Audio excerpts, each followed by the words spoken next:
So, Brom, you are probably so you have finished up bringing William to upstairs, locking him in his room.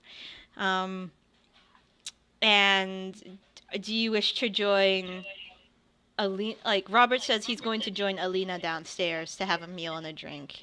He invites you to join him, of course.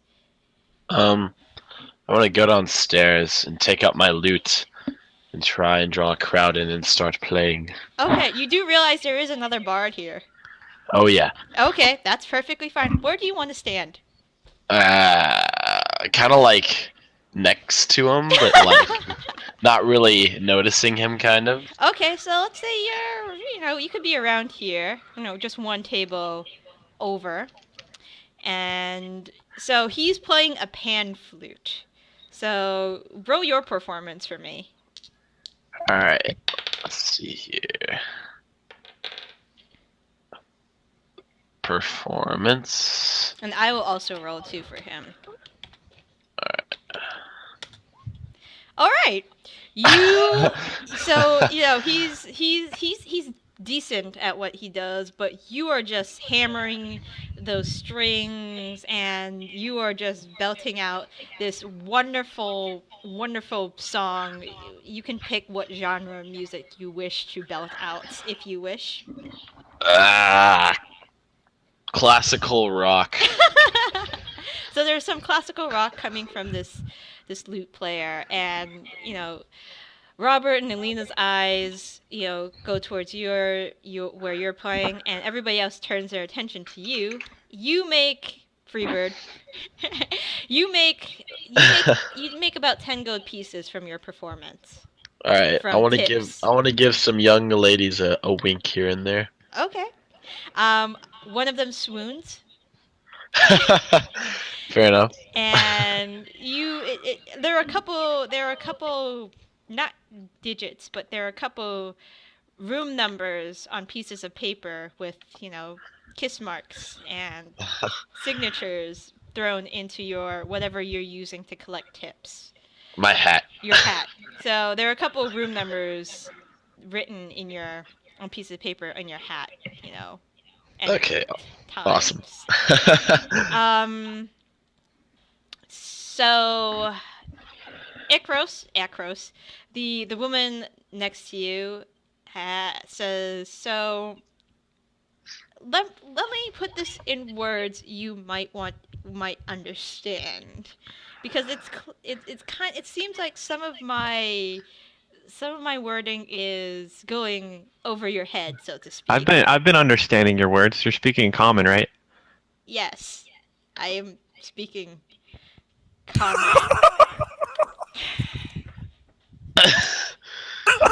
Sorry. What are you doing after dinner? She asks. By the way, my name is Angela. Well, nice to meet you, Angela. I'm probably gonna get some sleep. It's been a tiring day, but Would you like some company? She asks.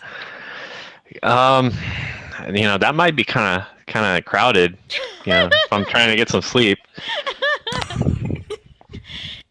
And at this point, she turns to the bartender, who kind of is shaking her head in laughter.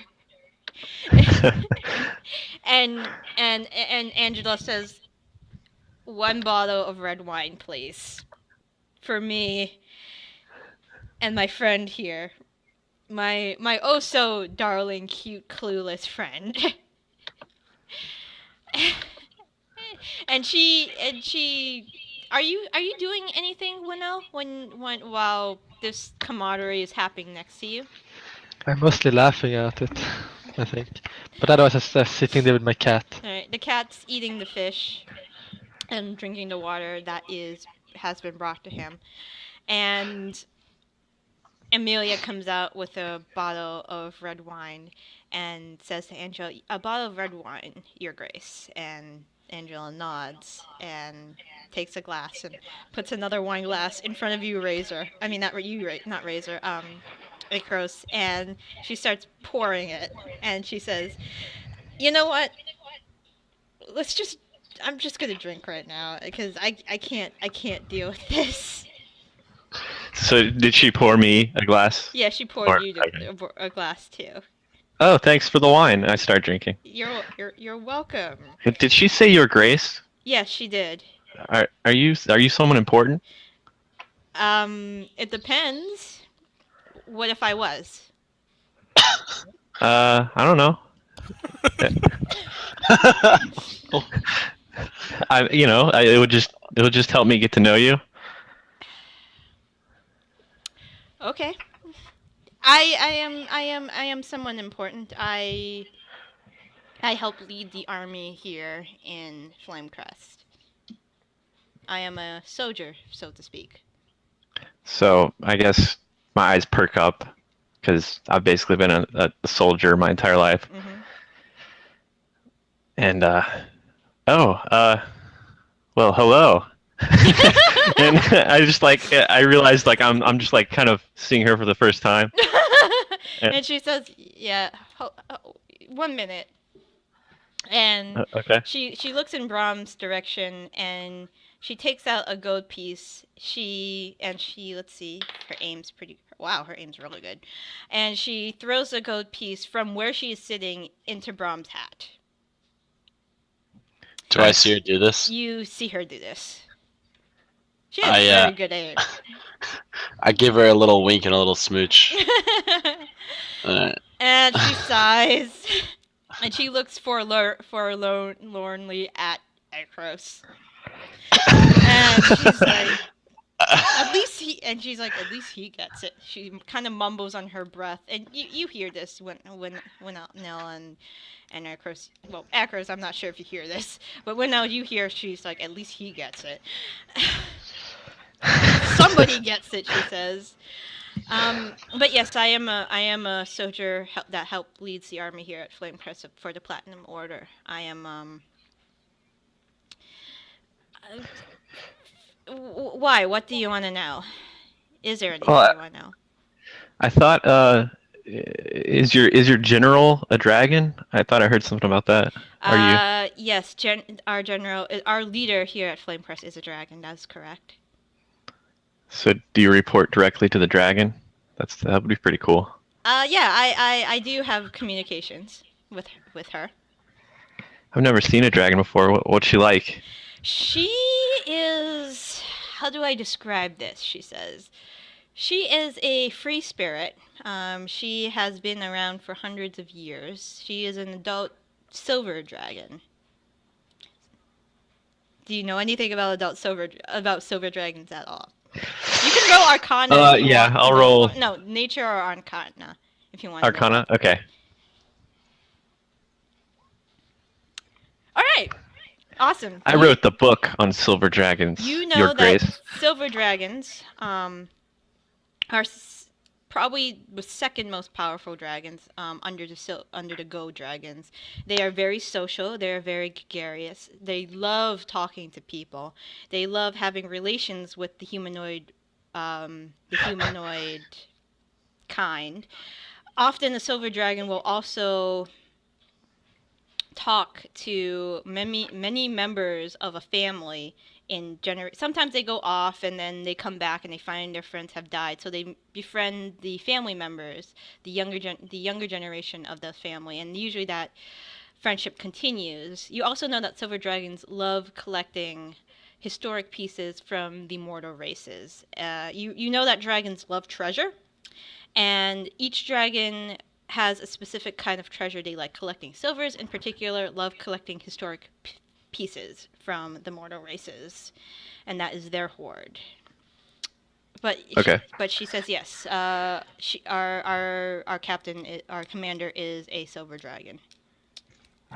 Well, I've heard a lot of great things about silver dragons. How they're not only powerful, but they're good. They interact with their people, and they're interested in other things other than treasure. Not only treasure, but so if I would ever have the opportunity to meet one, that would be Maybe I could. Why would you want to meet our commander? Well, Other than I being from the future, apparently. yeah. Already. Well, my whole life I've been a soldier, but I kind of haven't really found a place for me. Mm-hmm.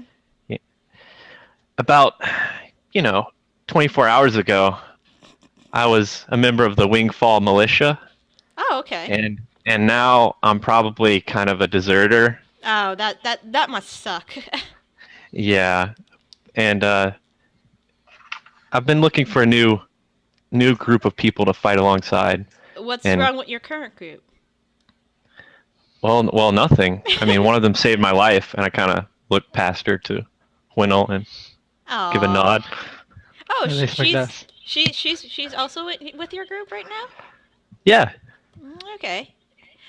She offers she offers her hand, to shake. My name's Angela. It's nice to meet you. My name is Hwinnil. Nice to meet you. Oh, that's a cute cat you got there. Oh, what a cute kitty. Thanks. And immediately the kitty just stares wide-eyed at Angela. Just like, when a cat's really surprised and their eyes are like fully dilated, that is what she's looking at her right now. There's just this wide-eyed like stare, and she still has plenty of fish and plenty of water to eat and drink, but she's not concerned with that right. He's not concerned with that right now. She's just staring at this person as if. Roll an insight for me, Hwinnil. See what Yeah. kind of, or like handle animal to see what kind of feelings are kind of rolling off Orange right now.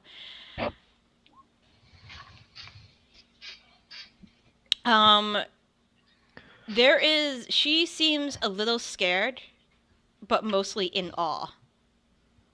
Can I roll an insight to see if I can see a correlation between this woman and possibly a dragon? Yeah, go ahead. Nah. She seems like a normal woman to you. At that point, what he says true is that you guys are from the future. It actually is true. I see. Was I not supposed to say that? I see. Yo, at this point, can I be approaching the table all Yeah, charismatically? sure, that's fine. That's perfectly fine. So, Yeah. Son of a bitch. so Brom starts, going up to the bar, and your competition looks very relieved that you've stopped playing, but Awesome. he's looking at you with some jealousy too, because your hat is heavy with coins Yeah. and digits. hmm And he's like, "Son of a bitch," and he kind of just mumbles as you walk by him, very clearly jealous. I toss. I flip him a coin, just one coin. He Walk up. glares at you menacingly, like I'm gonna fucking. So you walk over to the bar, and she, she notices you and she winks as you approach her, and she's like, "So, this is your merry little band, huh?" Hello. Pleased Oh, to meet you. Hello And there I yourself. bow and I want to take her hand and kiss it if she'll let me. She does, and she blushes a little bit. Aw, at least somebody gets it. And she kind of looks at Acre. Gets what? Were you traveling with anybody else, or you mentioned there was a Dragonborn? I think he's outside, Okay. right? Yeah, I think so too. Yeah, he's in an alleyway somewhere. You don't know where he is, but you do feel your ears burning, Razor, at this point. Somebody's talking about you. So, you are from the future. The future. Yeah, apparently your friend Druid and your friend Tiefling has admitted this. Is that correct? I mean, we could be. All right. Go find your friend. Meet me in the back room in 5 minutes. Girl, I can be from wherever you want me to be. Go find your friends. But you and me, she points to you, Bronn. We might continue this later after our little meeting. All right. I give her another wink and walk off. Meanwhile, Arcos is like, "What the hell just happened?" I'm just drinking the wine, you know. And she walks off. Well, before she says, she talks to the bartender and says, "Please bring a meal to the back room, please." And she walks into one of the back rooms. So, what are you guys doing? I guess we're gonna go get our friend outside. Okay. And go to the back room. Okay. So roll me a perception check. You need to find where he is first. Okay. Or somebody, whoever's looking for him should roll a perception check. I'll go look for him. Okay. I think I'm staying. Okay, that's enough. You peek in some alleyways, and you eventually find Razor and his two charges meditating. Well, his two charges are meditating. I don't know if Razor's meditating or just keeping watch. No, I'm just keeping watch. And you notice Bronn approaching the alleyway. I'm just gonna like flash him a glance. Hey, there's this lady in the tavern that I think we need to go talk to. And if you know what I mean, and I kind of nudge my elbow a little. So I'll just look at you and say, so why are you telling me this? Oh, well, that's for later. But yeah, I think she may have some important information for us. She works for the general, the dragon lady. That is interesting then. All right, so Catspaw and Ironwood will say, "Okay, well, we'll go with you. Since that might be important, you might want to bring your charges too, Bronn." Ironwood Okay. says. Okay. I'll get them before I head to the back room then. All right, so Ironwood and Catspaw start going to the inn, and so are you all going to meet with her? Or is somebody going to be outside? Does somebody want to... What are you guys doing? Before that, I will go meet her when the time is right. But I also want to ask the bartender, who do I contact if I want to send a message like across the continent? You could probably do it at one of the many stations here. That we do have some people who you send a message. Or if you want to do the paper route, there is a station in town next to the Temple of Bahamut that you can go to, which for a fee they will send a message to whomever you want to. All right, thank you. No problem at all. And she gives the cat a little pat and goes back to cleaning her glasses at the bar. So Ironwood and Catspaw go to the back room. Bronn, do you tell Alina and Robert about this? Yes. All right, so they will follow you also, and 5 minutes pass if you guys want to go to the back room. All right, so you guys there, you're there. Catspaw and Ironwood. So it's a small back room. There's a table. There are about 8 chairs, not the 6 you see. And she stands and says, "So, if a couple of you might have caught on to this, my name is Commander Angela. I am the leader of the forces here in Flames Crest." And What? Oh shit! What? surprises. Oh, And was that what I wasn't getting? Yeah. I look at the cat and I look surprised as well now. And the cat says, "Meow." It kind of says, it goes, "Meow." And if a cat could shrug, that cat just shrugged. I And will shrug for both me and the captain. and the woman says, "Yes, I am Commander Angela, and by this time you probably know that I am the dragon in charge of Flamecrest. And it sounds like, and I quite believe you, that you are from the future, right? Yep. Hmm. More or And less. I assume that a lot of you want to go back home, right? Yes. You guys don't And seem it's- very excited. I mean, Have you met a dragon before?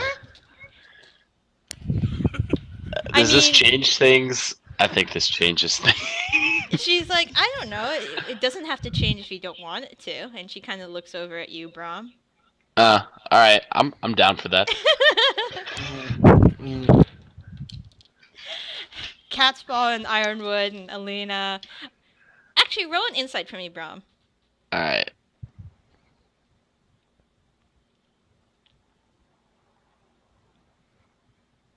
Alina looks a little crestfallen when she notices this exchange between you two. Okay. Uh-oh. So, just slightly crestfallen. So All she right. says, "So, you're from the future. You should get back home. I think you should get back home. You could stay here if you want. I mean, the war in Skurrock is a lovely, lovely time to be in Skurrock, isn't it?" And she sighs. I feel like I'm going to fight this for hundreds of years. So, if you need help in finding someone who can send you home, I might be able to help you with that. If And I you, will say, yeah, exactly. What do you want in return for it? well, besides the obvious, she kind of looks at Brom. Heyo. What are they talking about? I tried with the Tiefling before, but I wasn't getting through his head. Apparently, she kind of mumbles to you. I don't want anything in return, actually. I do want to know just one piece of information, if you can tell me. Do we eventually win the war in the future, or has the war stopped? Even if has the war stopped, even Maybe. maybe, Maybe. maybe. Okay. Is there a reason we're not telling her? I ask. I will say it's not our place to tell anyone. All right. Fair enough. If you're from the future, do any of you have any trinkets I can probably take from you? Just to Oh. borrow. Okay, I take off the little armband I had that was like a blue armband from like my previous mercenary company that I used to be a member of, and I hand it to her. She's like, all right, this will do. All right. She pockets it, and she says, all right. So you have to get out of Skurrock, and you must travel across Dighton and head to Leona. There is a town called Wingfall. There is someone there that can help you. And she might not be able to directly send you home, but she has a lot more contacts than I do that she can probably help know somebody that could send you home. And her name is, and suddenly you hear alarms going off in the building.